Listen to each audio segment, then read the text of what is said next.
press plus and put it into the chat if you hear me.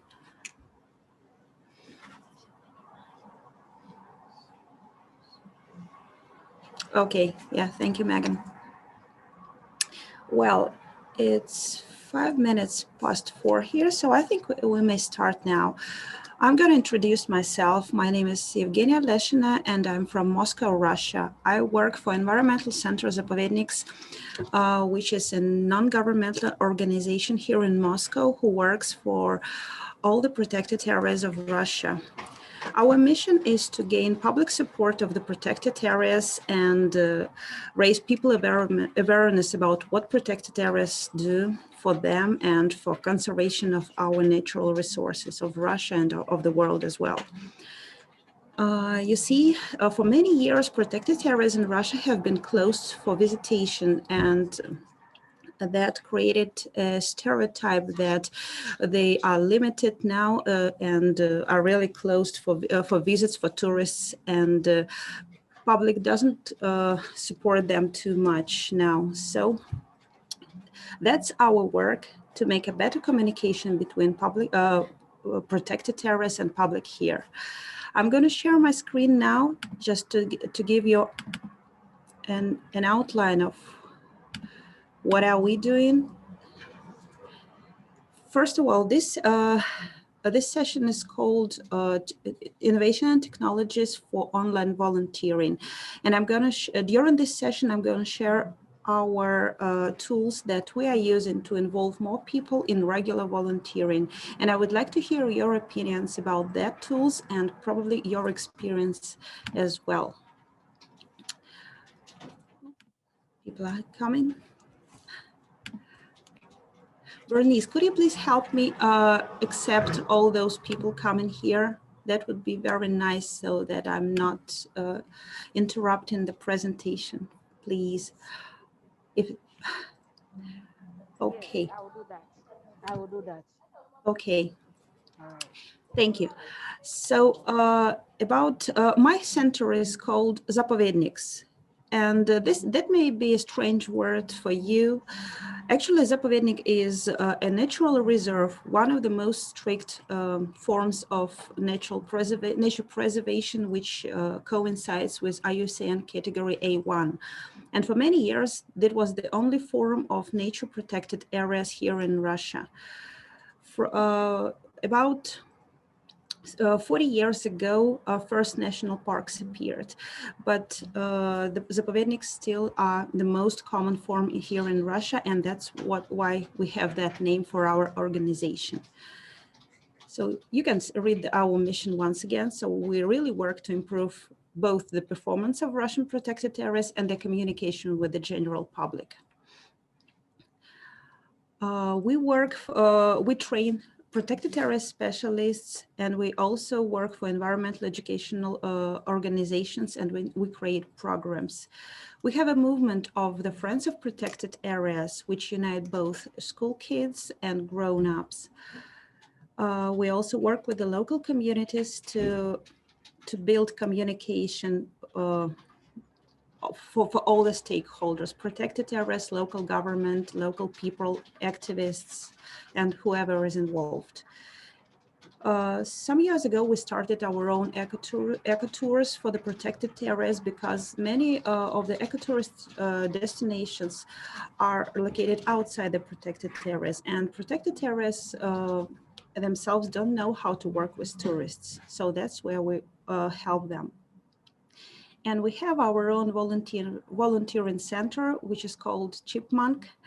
That's a nice and very active animal, which helps people, which makes a lot during its life. And that's why we have that name for our volunteering center.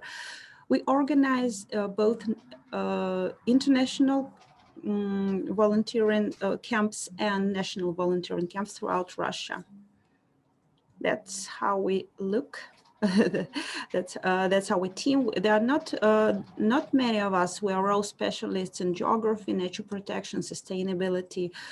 There are biologists, teachers, and interpreters in our organization, but there are not more than 12 people of permanent staff and a lot of external experts. So we know what it is to build a community and to build a partnership. Otherwise, we would not be able to do our work throughout Russia. And not so long ago, we created a Protected Areas Embassy. That's a foundation, a charity foundation, which helps people to support protected areas throughout Russia. There are several ways to support to do that support. Not only donate financial resources, but also go to the eco tours on the protected areas, which is also the kind of support. Buy some kind of souvenirs produced on protected areas by the local people, and we see it as the form of support as well. And also do some volunteering work and conduct our lessons. That's the point I'm going to talk more. Once again, our work here is for protected area staff, for local communities, for tourists, and also for business. We made some events to fulfill corporate social responsibility. And that also creates a long-term relationship between protected areas and business companies. They sometimes don't know how to come to protected areas. They want to do something useful.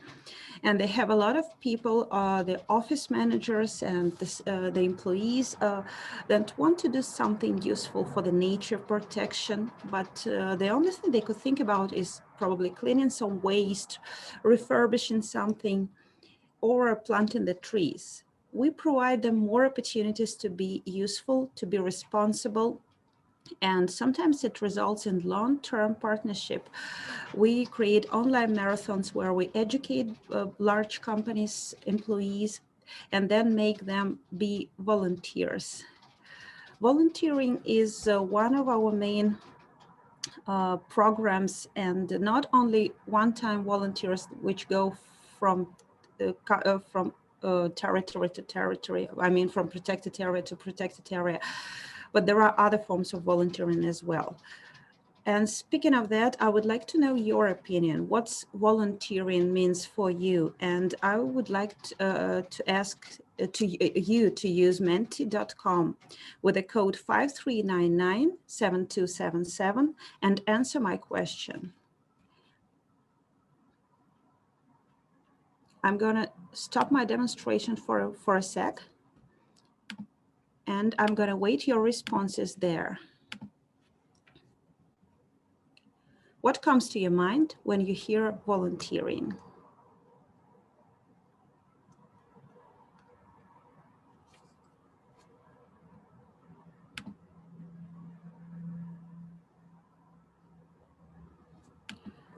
I'm going to put the code once again.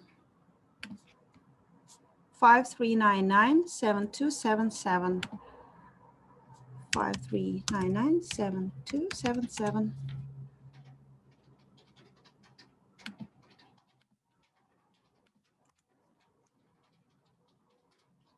Oh, 7217. I'm sorry. 5399-7217. That would be the right code.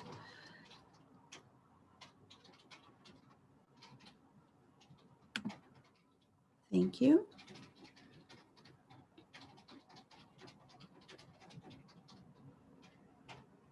Okay, I can see the first responses. I think I can share my screen once again and show you what I see. Helping, experience, connecting, giving back, action, education.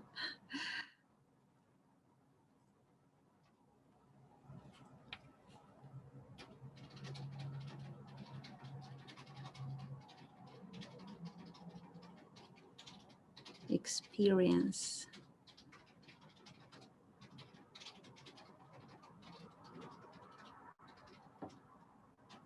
Unpaid and connecting. Yeah.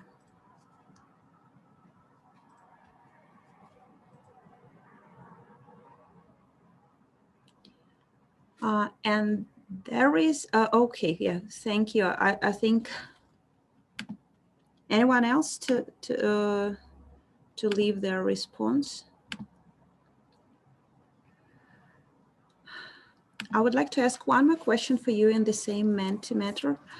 I'm going to switch the slide and you will see another question here. So from here, we take it as experience and helping, and thank you for the education. I'm going to go back to that point one more time. So there is a type of volunteering which does not relate to doing something with your hands. It's an intellectual volunteering. And I would like to know what type of intellectual volunteering have you tried? And if you have other options of intellectual volunteering, could you please also put them in the chat so we know more, and probably I will take that option into account. Oh, we have designers and artists and writers.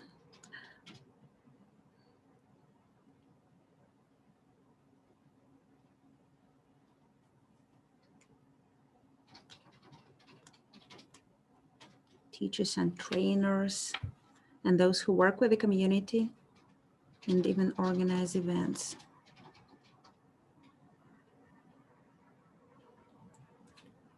Yeah, thank you. Okay, I'm gonna go back here, and I'm really grateful for your responses. I can see that some of you already tried intellectual volunteering, and probably you did that because we all were lockdowns for some time. Could you please share that? Did the lockdown somehow stimulated your intellectual online volunteering, or no? Or you did that even before? You can do it in the chat. I'm gonna open it here. And for now, I did before, but it definitely increased during COVID. Yeah, that was probably the same with me. To tell the truth, I started intellectual volunteering from the very first day on this work. And my story in Center Zapovedniks actually started as a volunteer. I learned about those people who do such amazing things throughout Russia when there are so little of them. And I came there and said, I don't need the money, I just need some experience. And what kind of work could you provide me? And my first work was to help them organize all the resources they have about tourists and in educational infrastructure. So that was my kind of intellectual volunteering. And that's how my profession already also started. And Megan writes, I also had more emails from people who wanted to still volunteer with my organization when they couldn't go outside. And I had no idea what to tell them. So I'm really excited to learn. Okay, I'm going to make my best to share what we had for that time. And we actually take intellectual volunteering as a pretty big part of our work because we have a big country and not so many people have the opportunity to travel here. So what we did is we created so many things open, sorry. We created a movement of Friends of Protected Areas. And that movement is actually a regular volunteering for protected areas, and not only for those who are nearby, but sometimes for the very far away, and sometimes it's online as well. Protected Areas movement was originated and inspired by the United States Scouts organization.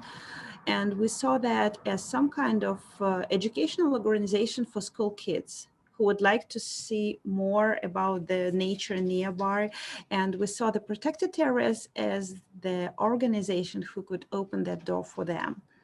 But as time passed, we saw that there are many opportunities to create clubs of Friends of Protected Areas, even through the with the grown-ups in them, and especially business. There are business companies, as I said, they would like to be responsible, they would like to help nature, to help and support conservation efforts, but they sometimes don't know how.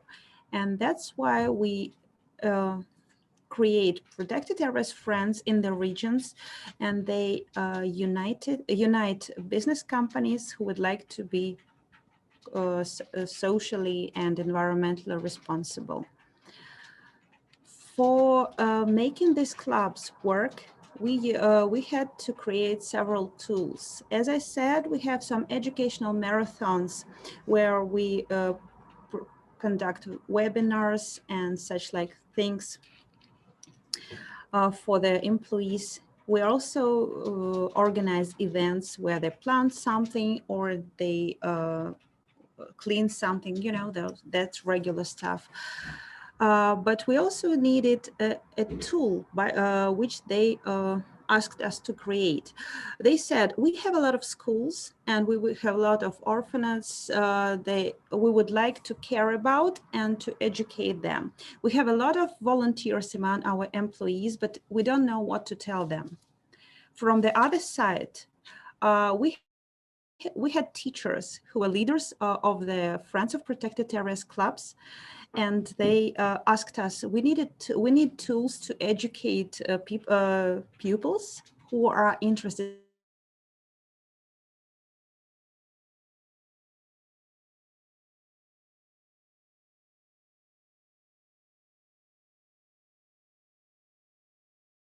protected areas. In nature. History of the protected areas system in Russia, it was 2017. And for now, we have several lessons created, and more than 20,000 of lessons have been conducted throughout Russia and in neighboring countries. They're mostly in Russian, but we decided to start to translate them into English as well. And now we have more than 24 educators. This says teachers, but that's not pretty much true.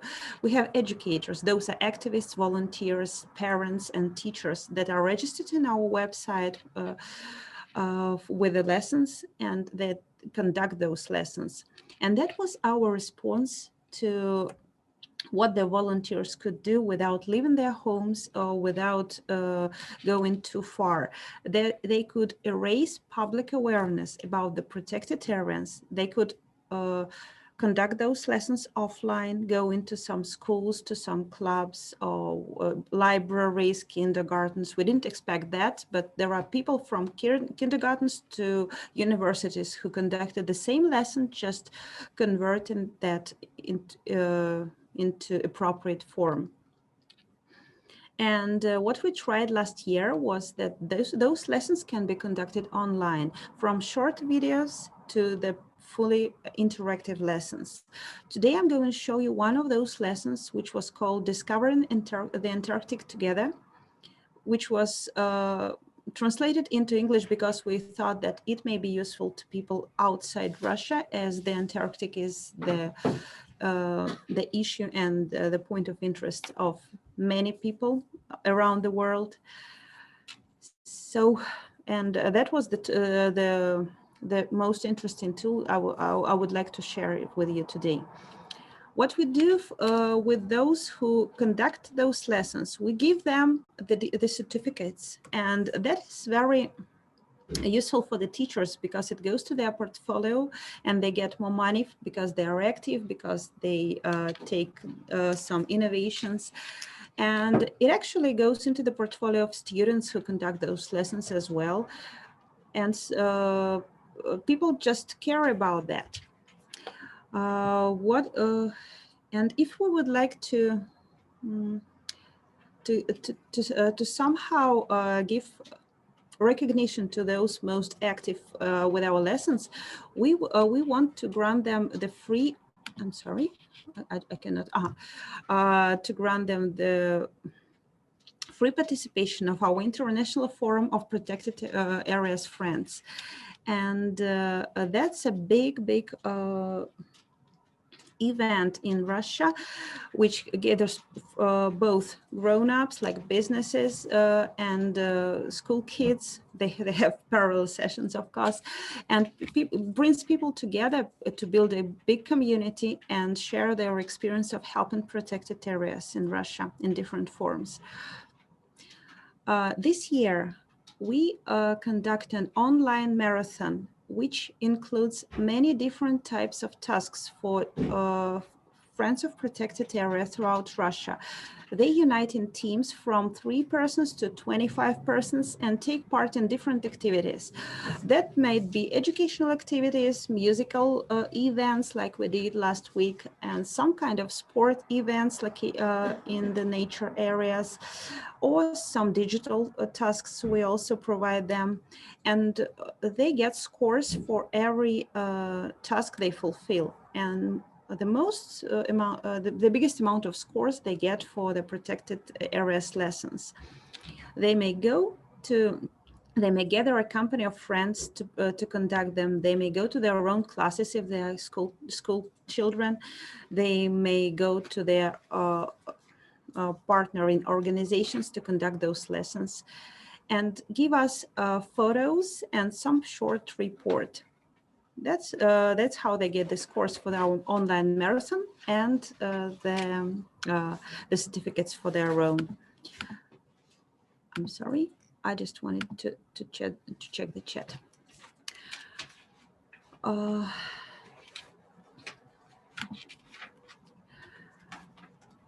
if you have any questions, please feel free to ask them in the chat. So I'm gonna read that once in several minutes and respond the questions. And now I would like to give you the example of one of our lessons, and I think this might be useful for you as well as a tool, as an example, how you can make to raise public awareness about some conservation efforts. So this lesson is called Discovering the Antarctica Together. It was made together with a Commission for the Conservation of Antarctic Marine Living Resources, and it was made in last year when there was a 200 years anniversary of discovering Antarctica. So first, that would be the lesson. As I do that for the kids and for the students, it was actually aimed for people from like 12 years and more, and that's how I'm going to show it to you. So first, let's start with what's the difference between the Antarctic and Antarctica. Those are not the same things, and while the Antarctica is a continent which is covered with ice for 99%, the Antarctic is a larger region which includes a part of the South Ocean and is limited with the 60th parallel. The name of Antarctica itself goes from two words, anti and Arctic. Arctic is a region which is located in the northern part of our planet, and the name of it comes from the Arctus or Ursula Major, when the ancient people noticed that the more they go to the north, the higher above their heads is the Ursula Major, and the more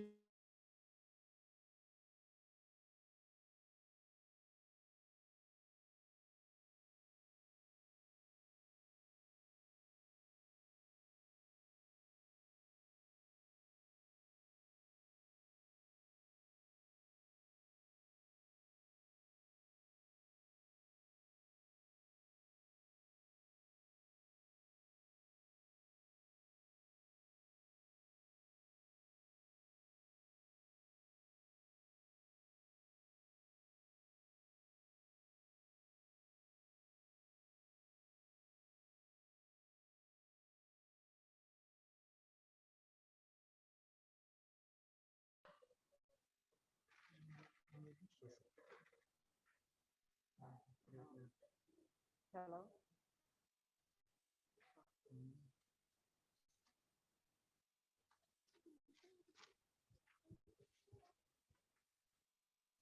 Hello. I think the presenter just dropped off. Let's give her few minutes to come back.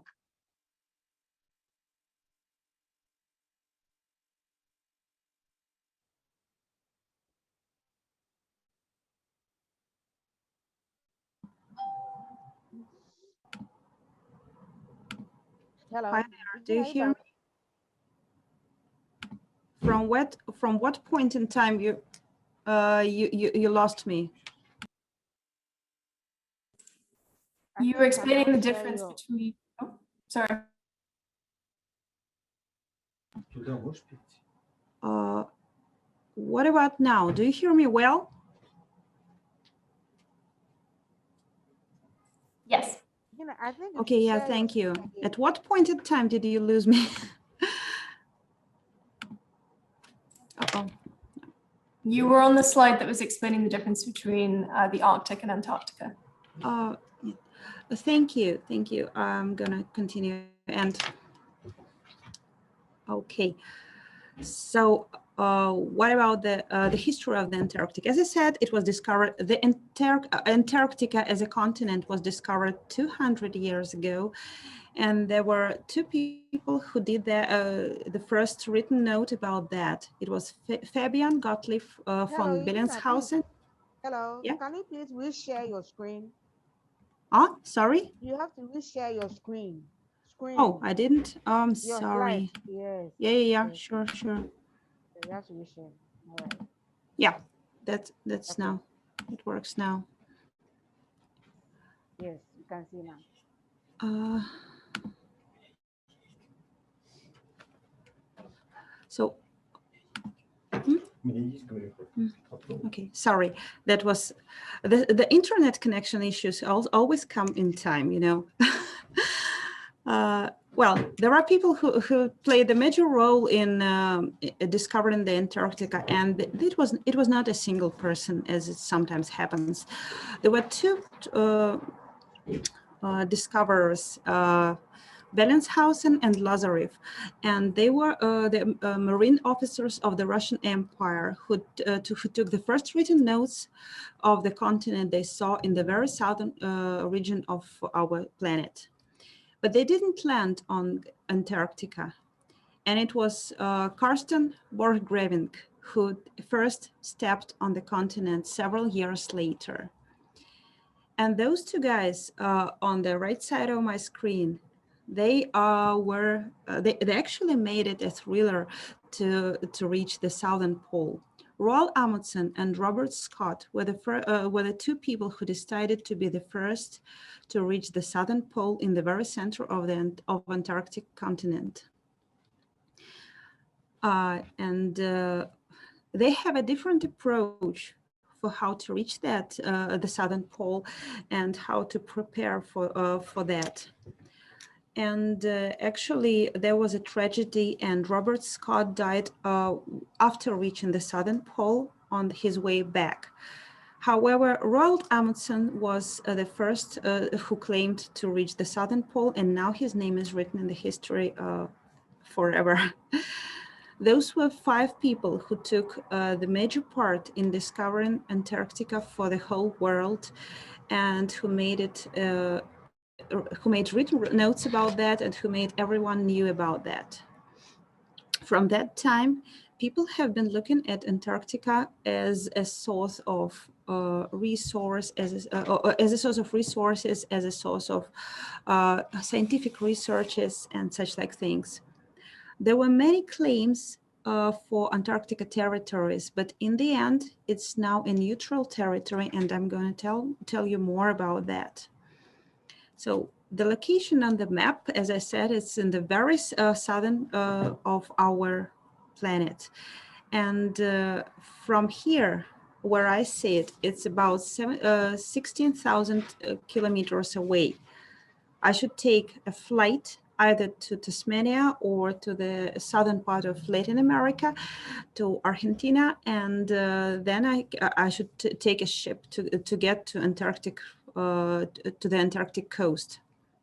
And if you're interested, you may also find how many miles or kilometers away are you from Antarctica, and how many hours it might take if you fly or sail there. If you see our planet from that point, you may see that Antarctic looks like a puzzle piece, which actually fits in the forms of every continent which is located around it.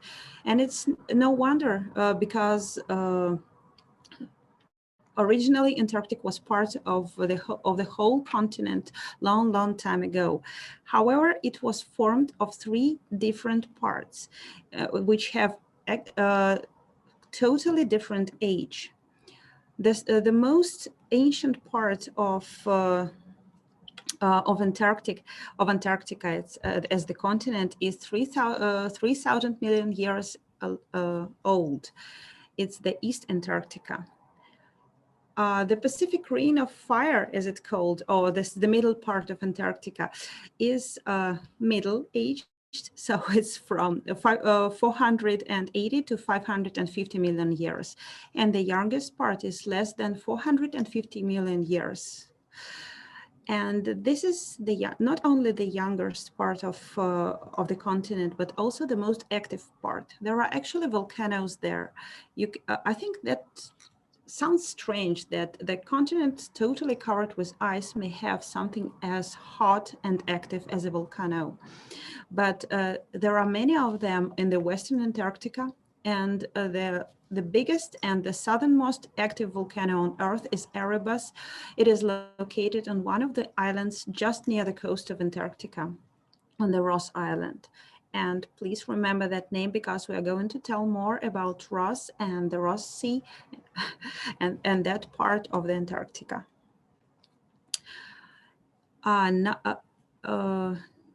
I've already said that it's covered with ice, and it actually the coldest place on Earth. Its central part has temperatures as low as minus 70 degrees Celsius in winter. And the coastal line actually has just minus 35 Celsius. It's sometimes just like that here in Moscow, but you know, it wasn't be that bad if not the hurricanes that there are regular on the coastal zone. And there are winds that turn into hurricanes up to 90 meters per second. Here we have a disaster when there is a wind with a speed of 30 meters per second, but there are 3 times even stronger and faster. So it's not probably the best place to have a vacation at that. And it's not the problem that Antarctica doesn't get the heat, enough heat. It gets just the same heat as subtropical regions. Is the problem that it just reflects all the heat, and actually 90% of upcoming heat, because it's white. That's why it could not get any warmer, and that's the process which makes it stable. If some of those ice and snow will melt, the surface will no longer be white, and it will not reflect the number of heat it reflects now, and it will continue to warm up, and that's how this process will speed up, and the more ice and snow will melt, and this may result in pretty much rise of ocean level, because as I said on the first slide, there are 61% of water Earth that are located in Antarctic. I mean the fresh water, sorry. And it's not only the coldest place on Earth, it's also the driest place on Earth. And there are dry valleys that didn't see any perspiration like snow or rain for 2 million years. And they are so close to the natural, by the natural conditions of Mars that NASA used these valleys to test the Viking 1 spacecrafts. And I think that's amazing. And with that kind of conditions, as the coldest and the driest place on Earth, there can be still life in there. And it is covered by the thick amount of ice, several kilometers of ice on the lakes, which are hidden above the surface. One of those lakes, Lake Vostok, was researched by the Russian scientists, and they made the drill. They made the hole and nearly reached the surface of that lake, but they stopped. Why do you think they stopped? They just don't have I don't know, the technology to save that lake intact, because how at the moment they actually reach that lake, everything that's in the atmosphere now will go in that lake, and everything that's hidden for many thousands of years in that lake will get into our atmosphere. We still don't know how to do that without interacting those, without getting the inhabitants of Lake Vostok and our atmosphere interact with each other. So that lake research is stopped for now. Not stopped forever, but probably frozen for some time. As I said about the Russian scientists, you might think that there are people living there, but they are not. There are no people living there for the whole time, but there are many research centers. There are many research stations, scientific stations throughout the Antarctica. Most of them are located in the coastal line, you know, where the hurricanes are regular. And there are three countries which are leaders in that area. Those are Argentina, Chile, and Russia. They have most number of stations in the Antarctica. Most stations work for the summer period, which is winter in the Northern Hemisphere. But some stations are around the year. And those people are really not afraid of challenges of that life, and they're interested in researching that continent because there are so many discoveries that are waiting for them. A usual trip to Antarctica and the time they pass there includes a year and a half, including the path from where they live to Antarctic station itself. And I talked to people who, to the medic who worked with those researchers, who work with those scientists, and I asked him one question: what do they need when they are in the Antarctic? What do they feel the lack of? He said two things. They feel the lack of colors because everything is white and gray and sometimes brown, but not colorful. And they feel the lack of support. And you see those happy faces in the left bottom corner of my screen. Those are researchers who got some greeting cards and the drawings so they could feel the support from people around the world. And they knew that what they do means much to people in different countries. What do they research?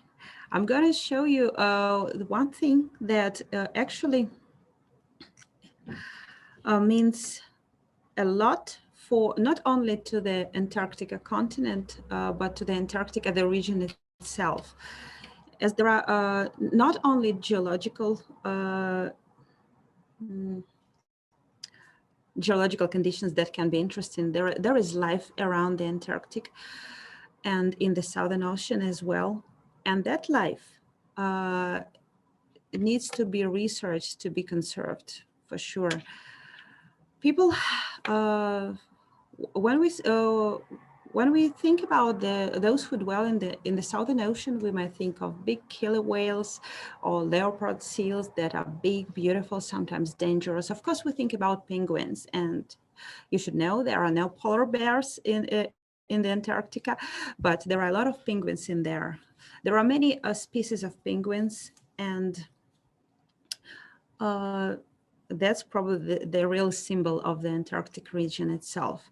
But all of them, those beautiful whales, those seals, and the penguins would not be able to survive without one little type of animal, and that's krill. That's probably the basics of all the food chains in the Antarctica, and it really gives a big input into whatever is going on in the southern region. I won't talk more about that. I would like to share you a video with you. I hope it works fine.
I hope that was not too slow because of my internet connection. Please let me know if you have any problems with watching the videos or hearing me. Well, that was just the one. Yeah, something in the chat, and that's, yeah, okay. Yeah, I like that graphics too, and it actually works great for both kids and grown-ups because they take it differently, but it works. And that's one of the things that researchers care about in the Antarctic and in Antarctica and the Antarctic. And as the video said, to protect krill, we must protect its home, and to protect all the life in the Antarctic, we must protect the ocean itself. And why should we care? Because actually the Southern Ocean is a guarantee of global health. You know, for now, 88.5% of these oceans remains intact. And it's not only the source of research and some scientific discoveries. It may be, it also a source of health for all the world ocean, because it's some kind of somehow stabilizing all the human pressure which is on other parts of the world ocean. And if the Southern Ocean is also impacted by the human pressure like overfishing, climate change, different types of pollution, the world ocean would not have the stabilizing fund. I don't know how to say that. It would not take the point of restoration. So that's there is an initiative to create protected areas in the Southern Ocean. And the idea is to protect at least 35% of it. Those protected areas differ from that we have on Earth, on land, and they are called marine protected areas. Please watch another video about them and about the Southern Ocean itself. I hope you would like it as well.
Warming places on Earth.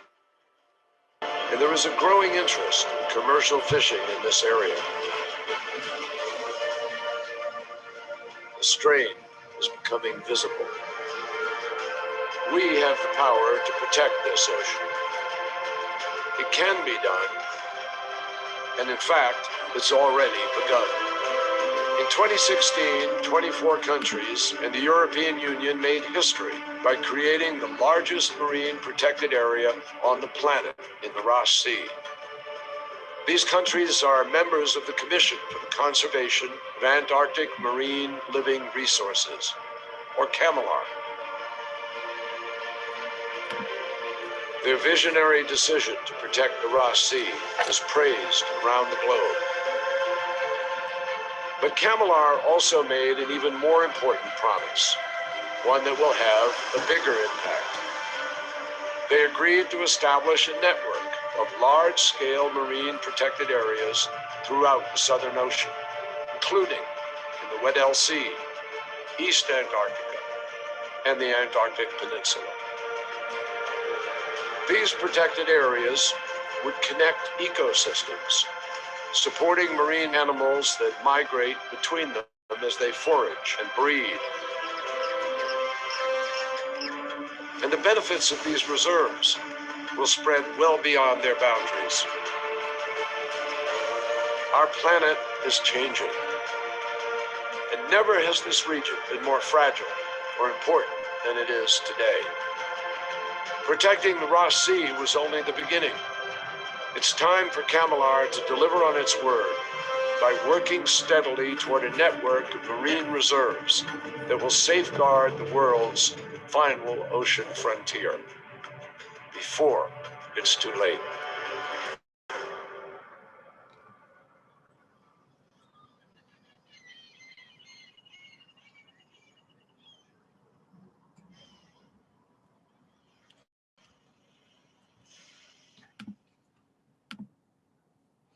Thank you, and thank you for letting me know that there is no sound.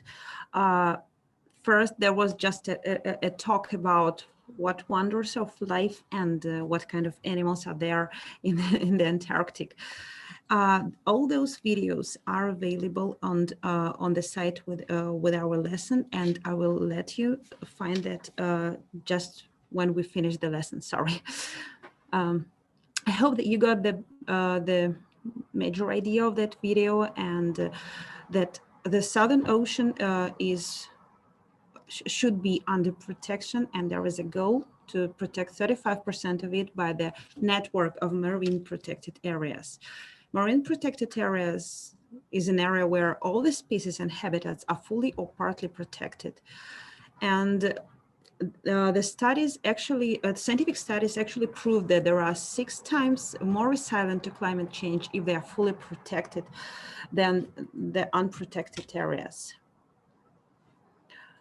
For now, just 1/2% of an open sea is protected by marine protected areas, and only less than 6% of national waters are protected by marine protected areas.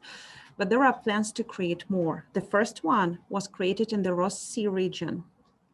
And that's why I asked you to remember the Ross name. And that's the marine protected area which already exists. And there are more to come. You may see them in light blue, and there will be a real network surrounding all Antarctic continent. This should make this region more resilient, but you know, the Antarctica does not belong to one country. There are many countries that are interested in saving it and conserving its resources, and somehow in using its resources as well. And that's why it's extremely difficult to find a common solution between all those countries. And there are a lot of discussions made throughout years and years. And the creation of the first protected area was a real success for now. I hope that the process will speed up, and the Commission for the Conservation of Antarctic Marine Living Resources is doing its best to speed up this process as well. As I said, the Antarctica does not belong to one country as a territory, and it's a territory of peace, science, and cooperation. The cooperation means that we are working together, and it's a very good example of how people can work together to conserve resources. The territory of peace means that there are no nuclear or other type of testing made in that uninhabited region.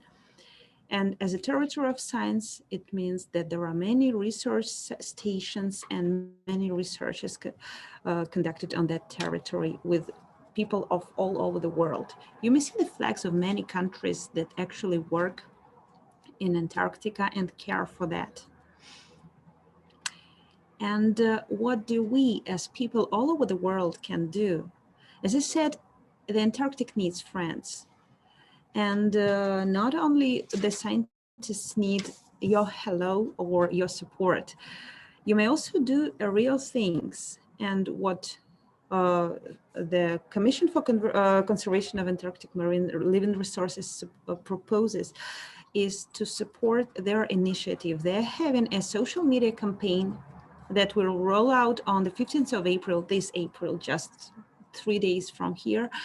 And you can raise public awareness of what's going on in the Antarctic and how people can share their opinion on that. If many people support those initiatives on marine protected areas, then the country's officials would do their decisions much quicker. And that's what we can do without leaving our homes. As I said, there will be only one Antarctica as a phrase which you can search on the Google and find that campaign. It starts on the 15th of April. And what else can you do? As a result of this lesson, you can take a test on this website. It says lessons.wildnet/discovering Antarctica together. You may take a test, respond some questions which you already know the answers because you heard this lesson, and you will get a ticket. I will show you that. I got that one yesterday, and this is a ticket for your name, not you, sorry. We're not able to conduct a real life trip to Antarctica, but we can share your name and send that the real note about it without our research ship, which departs on November on November this year, and will arrive to the Russian research station, and deliver your name to our scientists. This showing them that you care for their work and you care for conservation of the Antarctic. So that's how you can prove that you also support their research and their conservation efforts. Sorry. If you are interested in conducting that kind of lesson, you may go to the lessons.wildnet.ru, Opening Antarctica Together or Discovering Antarctica Together. I think they both work. I will share the link in the... I think we haven't that recorded. And you may actually conduct that lesson, send us your report. It's a short report just to fill the form and send us a couple of photos and get your certificate. This will also show us that you are supporting our initiative for conservation, Southern Ocean and the Antarctic. I will put that link in the chat as well. So why these lessons are important to us as we see it, and to the protected areas and to all the conservation efforts. I think that this lesson and the lessons of that kind may build a regular intellectual volunteering for people. They may be used as a tool, and people may create their own lessons or use our lessons or whatever lessons, and actually raise public awareness, not only by personal speaks on TikTok or whatever social networks, but by educating others. Because some things should be known to be valued, and you should know something to be inspired by that. That's why we see it as a volunteering tool for the intellectual volunteering. And now I would like you to voice your opinions. What are the tools and methods can we use to make volunteering regular? Because we use those lessons for our volunteers to get regular tools and to go to their schools or to the organizations they are connected with. I think you may just raise your hand and then speak.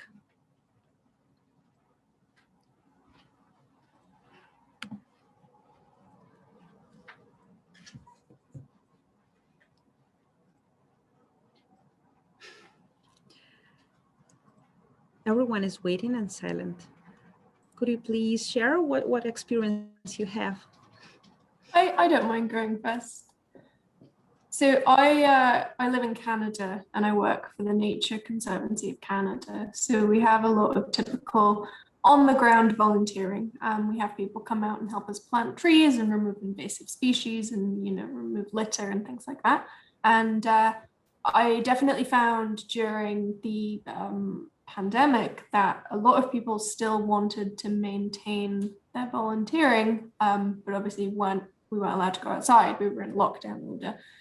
And we found it incredibly challenging in that we don't have a lot of human resources to put towards managing a volunteer program. Typically, volunteers would just kind of fit into the work that we were already doing. So we found it very difficult to find new tasks that we could ask people to do. And what we ended up doing is some of the research projects that we'd been trying to get off the ground. We had students from universities who were trying to build up their resumes and trying to get experience. We used their connections that they had to the academic world to be able to, you know, do some research for us or look up different topics. We also had people kind of online, but working with the app iNaturalist. So in their own areas, they were able to go and record species, or if, because people were still allowed to go outside and walk around, they would go to our natural areas by themselves, not necessarily as part of a group, and record some species that they found. So we definitely found that was helpful. The biggest problem that we had is keeping people engaged. We found that it was really easy to get people to help us out once or twice, but actually being able to put the resources into getting people to stick around was very difficult. Yeah, that could be the problem. We're having that marathon, the online marathon now, and there were up to 500 groups participating in the marathon on the top, but now there are less than 100 because people are just losing their motivation.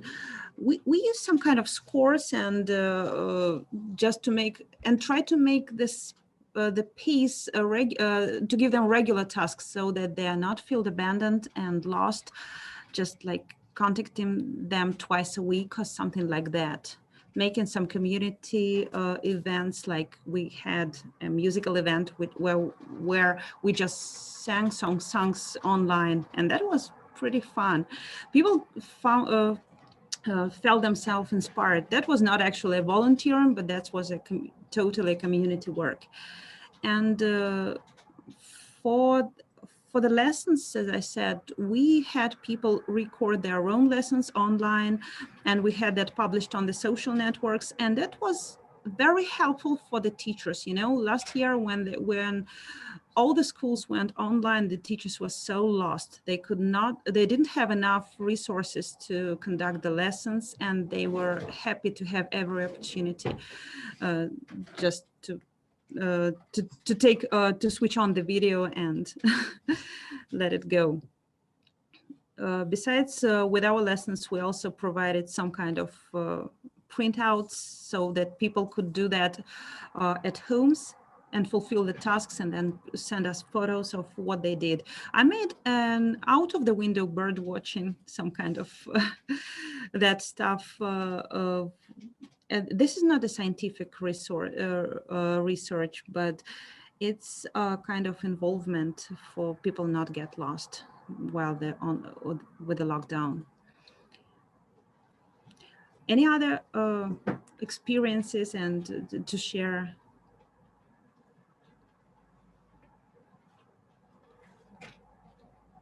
I actually wanted to ask a question. Yeah. So you spoke about how people in Antarctica were feeling very lonely, and while doing their research, and they were away from their families as well. So can you talk? How do they maintain a sense of community then? Because the climate conditions are very harsh, and what motivates them to keep going in such harsh circumstances? Well, that's a tricky question. I've tried to ask them for their researches, but those busy guys were not didn't have enough time to talk. What they actually bring some things from home to make it feel like home. They actually bring flowers, the plants, and they put them on the windows. And they have some kind of connections, like once a week, they can share internet talks with their families. And we use every ship go into the Antarctic to get some hellos for them. I actually don't know much about that, but you gave me a wonderful idea of what I'm going to research next and share next on that lesson. Because I know that people are really interested in people, not in facts. Yeah. Yeah. No, because the conditions are very harsh. Very, very, very harsh. Very Yeah. harsh, and it's not livable. Uh, for a very long period of time, you'd feel lonely if you're. I'm not sure. We are having here a representative of the commission. She may probably speak up and share her experience if it's okay. Elena, do you hear me? Yes, I'm hear you, and please repeat the questions if it's possible. How people on scientific stations cope with those harsh conditions, how they feel connected to their homes and just psychologically. At first, I would like to say that not every person may came to Antarctica. And everybody know that polar workers, this is very specific people. And who have been in Antarctica, they became real friends, and they know how difficult to stay in Antarctica, and how good and calm person you should be. You always should keep calm and think about scientists, be kind with people. And what is important, they have got good internet connections. Time to time they may speak, send messages, and not always it depends on the weather. And for many of them visit Antarctica only in summer. It's just 1 or 2 months, and maybe 100 or 200 people stay for winter, for full years. And it's fine. But I know people who already have been in Antarctica 10 years or 20, and they really like this. And at these years, I heard from Russian scientists, due to COVID, they couldn't go to Antarctica, and it was very stressful for them to stay in the land and do not go to Antarctica. So This is so surprising. yes, it depends of your style of life. For a few people, it's difficult to stay, to go away at home, and for people who always travel, it's difficult to stay. Right. I'm sorry if I pronounce your name wrong, Medha? Medha. Medha. Sorry. Do you have any experience in intellectual volunteering and such like things?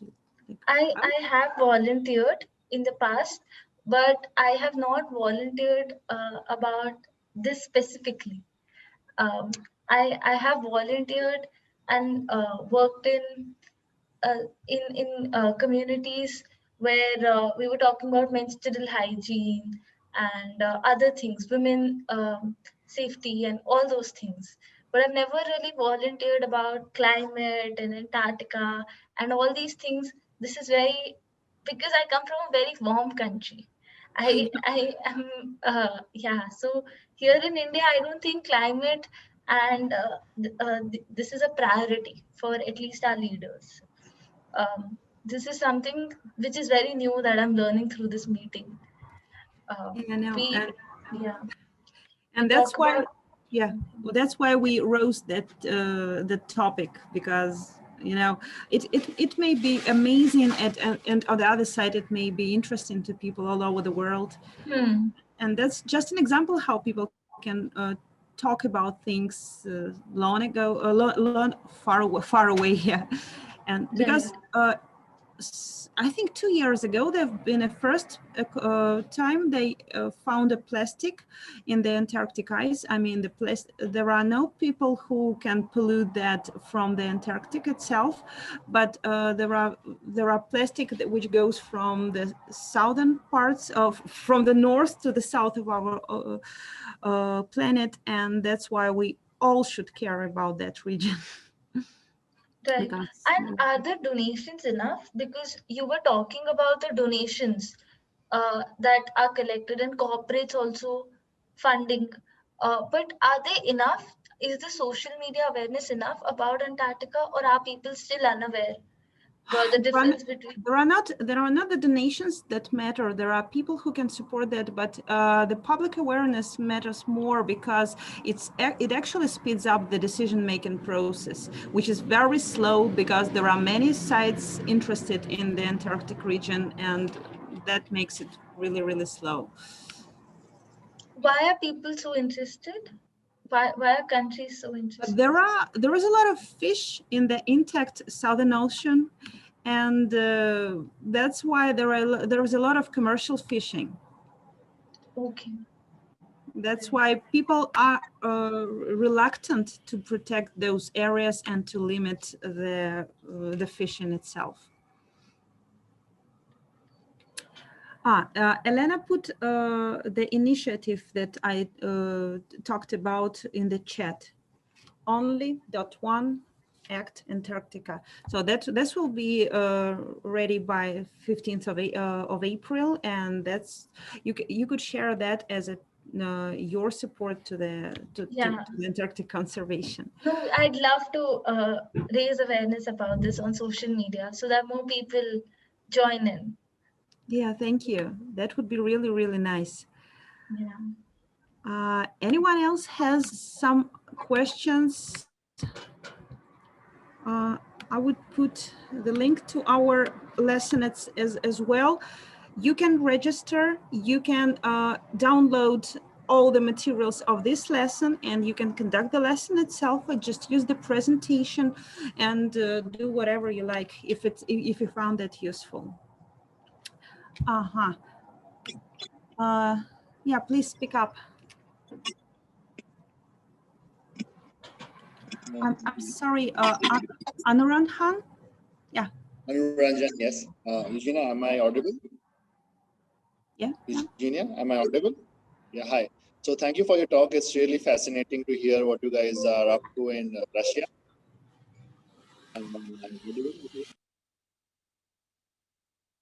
Hello.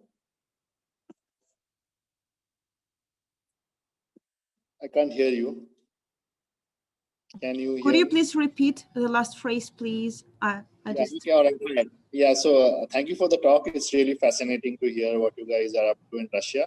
I was just curious about the fact that you mentioned that it's not, the protected areas in Russia are not accessible to the public in general. I mean, only specific researchers and special interest groups tend to go into protected areas. There are no tourists per se. Are there tourists in yeah, Russian? Originally, for a very long time, protected areas of Russia were not open for the public. But about 8 or 9 years ago, there was a legislation that made at least 5% of each protected territory to be available to the public. So now even the zapovedniks, which are the most strict form of preservation, are 5% open to the general public. And they have visit centers, eco trails, and tours itself, but the tourists should be accompanied, of course. Yeah, I mean, it's fascinating for us in India because in India, it's a mixed bag. There are some protected areas which are too popular, which means that too many tourists are going there and the pressures there are difficult for the management to handle. And then there are protected areas which are so far off that very few people go there.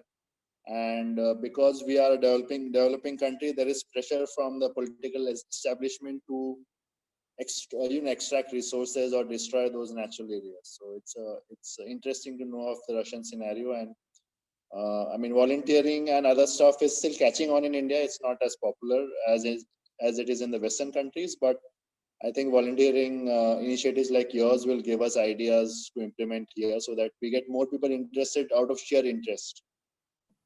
Yeah, there are many people which are not actually regular activists or volunteers that participated in this kind of lessons, because we just had many parents who said, wow, now I can go to my own school and tell the kids about things they are not told about inside the school program.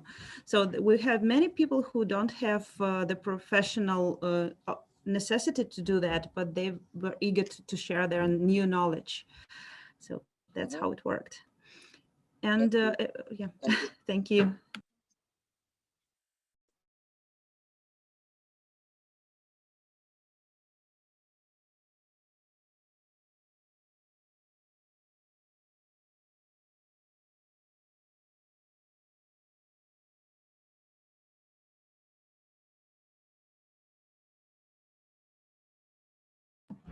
Sorry, anyone else would like to share their experience or ask any questions?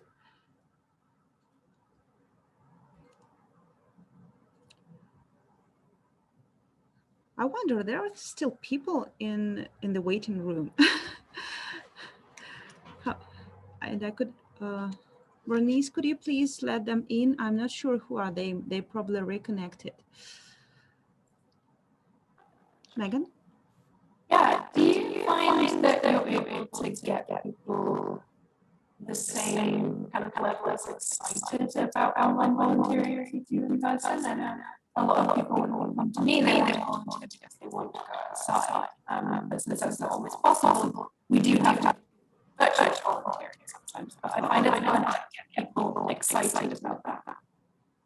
I think I probably might have some connection issues, but you are a bit, I don't hear you quite well. Could you please repeat? I'll type my question in the chat.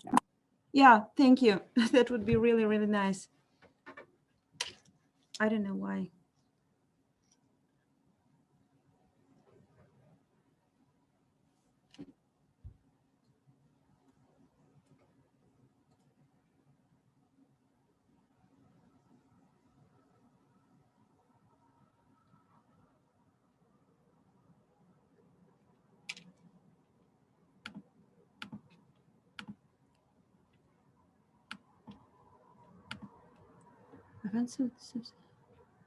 I find sometimes that people want to volunteer because they want to be outside. Yeah.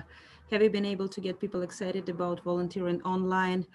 Yeah, that was a challenge. Yeah, I know that many people just volunteer because they would like to travel. And there are many protected areas in Russia that are so popular with volunteers because they are located in wonderful landscapes and people want to go there. So as I said, we drive the sense of community when we work with people online. We try to create as many enjoyable activities for them to be part of community and to share something, probably to get new friends online, to compensate that they're not going outside.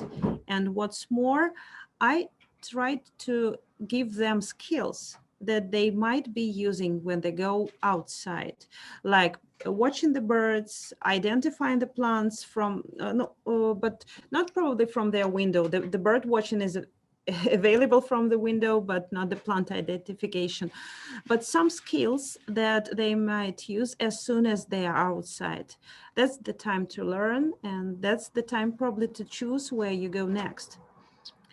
Which is more, there are great problems with the websites and social networks of our protected areas. There are scientists working there, and those people know nothing about promotion and speaking. They cannot speak simple language. That's an awful problem here, and as soon as you are smiling, Megan, I think there is a problem there as well.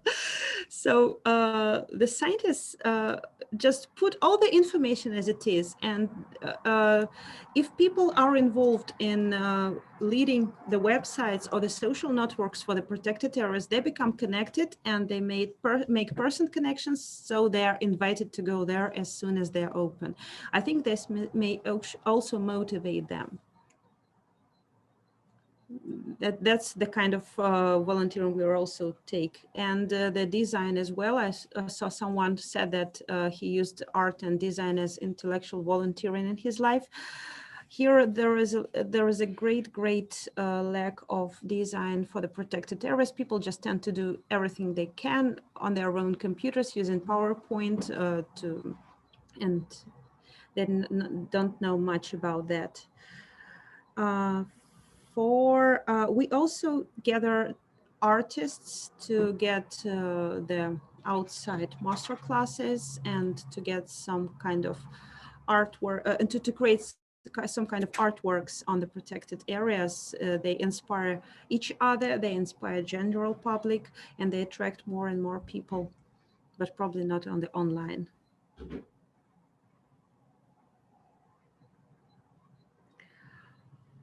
Nice question from the chat. Where can I apply to volunteer online? It's not there is no one organization, I suppose. I know that there is online volunteering for the United Nations, and for we have the volunteers just addressing us, and if they are ready to volunteer online, we have a pretty big necessity to translate text and such like things, or just verify the text we've translated. Then we talk to people personally. So if you are interested, I can share what opportunities we have, and I can give my email on the chat. But if you are interested in online volunteering on the whole, actually, I just Googled that, and there are lots of opportunities for that. Brenda, could you speak up and say what kind of volunteering you're interested in? Just.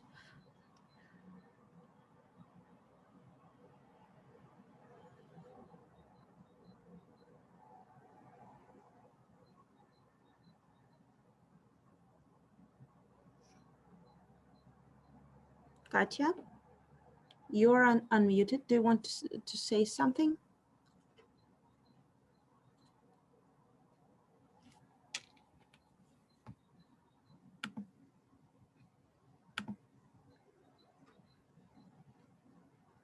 Okay.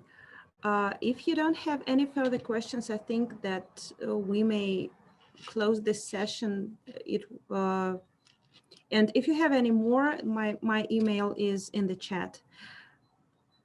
So it was really nice to see you all here, and to tell the truth, it was my first time presenting that lesson in the international public. We translated it almost half a year ago, and we would like people to to share our what we did with the rest of the world as well. Thank you all.